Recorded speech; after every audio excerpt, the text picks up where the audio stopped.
Welcome to my 17 February mini blog. आज सुबह मैं थोड़ा जल्दी उठ गई थी तो इसलिए मेरे सारे काम जल्दी ख़त्म हो गए थे। तो मैंने सोचा लाओ रात की भी सब्ज़ी तोड़ के मैं रख देती हूँ। और वैसे भी ये वाली सब्ज़ी तोड़ने में थोड़ा सा टाइम तो जाता ही है, इसलिए मैंने तोड़ दिया। फिर मैं लड्डू को स्कूल छोड़ के आई। यहाँ पे सिया को मैं दे रही थी खिलौने की, आप खेलो बैठ के, मैं जल्दी जल्दी काम ख़त्म कर लेती हूँ। लेकिन ये नहीं खेल रही थी, मतलब रो रही थी। फिर मैंने इसको सुला दिया क्योंकि आजकल इसकी थोड़ी तबीयत ठीक नहीं है। फिर फटाफट से मैंने मक्खन निकाला ठंडा पानी डाल के, उसके बाद रख दिया घी बनने के लिए। जब तक घी बन रहा था तब तक जल्दी जल्दी मैंने घर के सारे काम ख़त्म किए। उसके बाद चली गई लड्डू को स्कूल से लाने के लिए। आते टाइम लड्डू को दिलाया प्रसाद।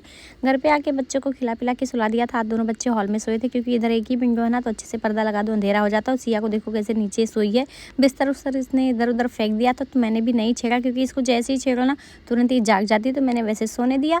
शाम हो चुका था, मैं यहाँ पे रात का डिनर बना रही थी। उसके बाद सिया उठ गई थी तो मैंने गाने चला दिए थे।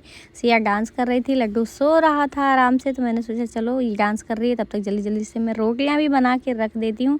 फटाफट से मैंने सारे काम खत्म किए, तब तक लड्डू भी उठ गए थे। भाई बहन आपस में खेल रहे थे, मैंने कुछ खिला पिला दिया था इन दोनों को। उसके बाद हम लोग मार्केट चले गए थे कुछ सामान लेने, सामान क्या कपड़े लेने थे, लेकिन वो हमें मिले नहीं। तो हम लोग वहाँ से निकल गए। फिर हम आ गए थे सब्ज़ी मार्केट क्योंकि हमें लेना था आलू और प्याज, जो कि सब्जियों का राजा भाई, इसके बिना तो काम ही नहीं चलता है। उसके बाद हम लोग चले गए थे लड्डू के दादू का दवाई लेने मेडिकल। तो यहाँ पे देखो दोनों बच्चे चॉकलेट देखते ही पागल हो गए थे, सारा सामान ले लेके भाग रहे थे। ऐसे भाग रहे थे कि पूछो ही मत, समझ में नहीं आ रहा था क्या करूं क्या नहीं करूं। तो मैंने भी छोड़ दिया कि ठीक है आराम से ये दोनों बच्चे खेल लें। मिलती हूँ नेक्स्ट वीडियो।